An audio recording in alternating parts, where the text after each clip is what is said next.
أشهد أن لا إله إلا الله وحده لا شريك له وأشهد أن محمدا عبده ورسوله أما بعد فأعوذ بالله من الشيطان الرجيم بسم الله الرحمن الرحيم. These are the Ramadan Daily Quran Studies for the year 2024, written by Zahid Aziz and produced by Ahmadiyya Anjuman Ishaat Islam, Lahore, UK. Study 22, Qualities for Leadership 2. An example of the same law of the land applying to leaders as to ordinary people is provided in the story of Joseph in the Quran. Joseph was wrongly put in prison in Egypt. The king, Pharaoh of Egypt, had brought him out of this unjust imprisonment and told him that he was now a dignified person.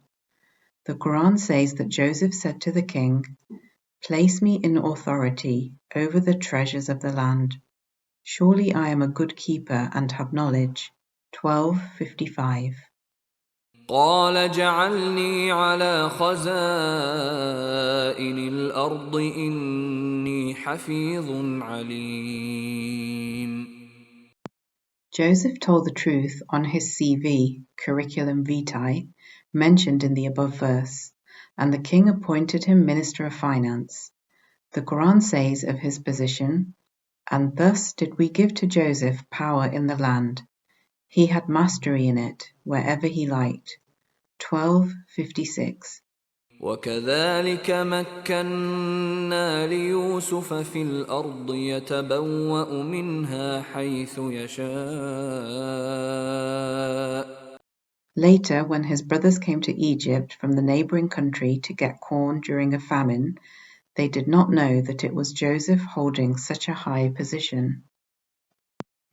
Joseph did not want his scheming brothers to take the youngest, innocent brother, Benjamin, back with them. He wanted to keep him with him in Egypt. But the law of Egypt did not allow Joseph to do this. The Quran says, he could not take his brother under the king's law unless Allah pleased. 12:76. ما كان ليأخذ أخاه في دين الملك إلا أن يشاء الله.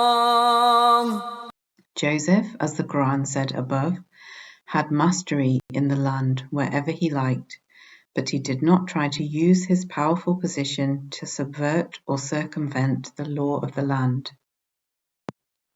He could have done this, especially as the king held him in high regard, and he had served the country very ably and loyally. This kind of abuse of power is commonplace today by people in high positions in all countries of the world. But Joseph abided by the law. It then so happened that a missing property of the government was found in that brother's bag, and he was arrested and thus detained in Egypt. This at least made him safe from any possible scheming by other brothers. This is what is referred to in the words, "unless Allah pleased." A ruler's duty is to do justice between the strong and the weak. In the time of the prophet king David, 2 men in a dispute took their case to him. The account runs as follows in the Quran. They said, "We are 2 litigants, one of whom has wronged the other, so decide between us with justice, and do not act unjustly, and guide us to the right way. This is my brother, he has 99 ewes, female sheep, and I have a single ewe."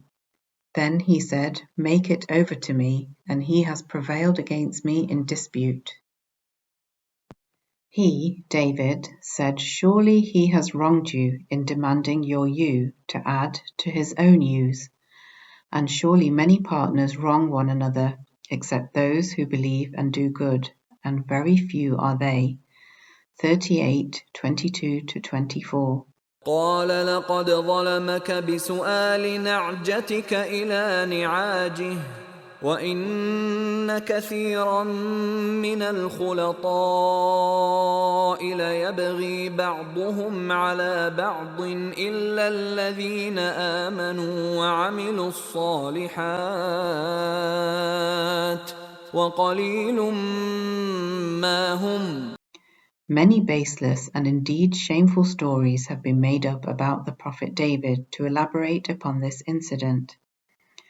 What it really shows is that those who possess plenty are not content to see others having even a little, but want to grab that as well.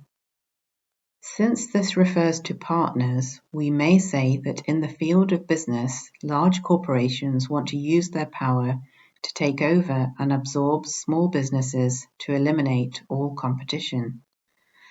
The duty of the rulers of the land, according to this example in the Quran, is to do justice between the big and the small, the strong and the weak, and enable the small and the weak to survive. The above example also shows that rulers must be accessible to the people. The Holy Prophet Muhammad and his early successors were always accessible to the people, without any guards to keep people out. The following incident shows this. The Prophet passed by a woman who was sitting by a grave crying. He said to her, "Fear Allah and be patient." She said to him, "Go away, for you have not been struck by a calamity like mine." And she did not recognize him. When she was informed that it was the Prophet, she went to his house, and there she did not find any guard at his door. She then said to him, "I did not recognize you." He said, "Truly, patience is shown when the calamity first strikes."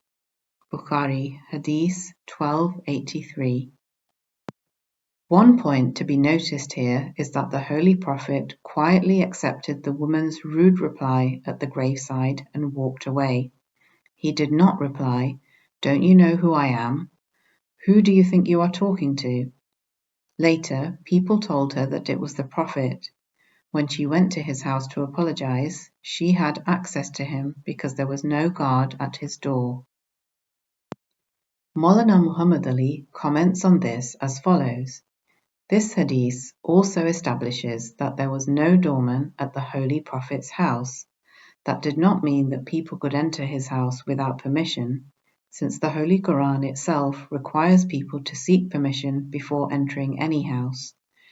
It means that there was no such doorman at the door of the Holy Prophet's house as government officials and important people keep at their doors, preventing needy persons from access to those in authority. End of study 22. Barakallahu lana wa lakum fil Quranil Azim wa nafa'na wa iyyakum bil ayati wa zikril hakim. Innahu ta'ala jawadun karimun balakun barrur raufur rahim.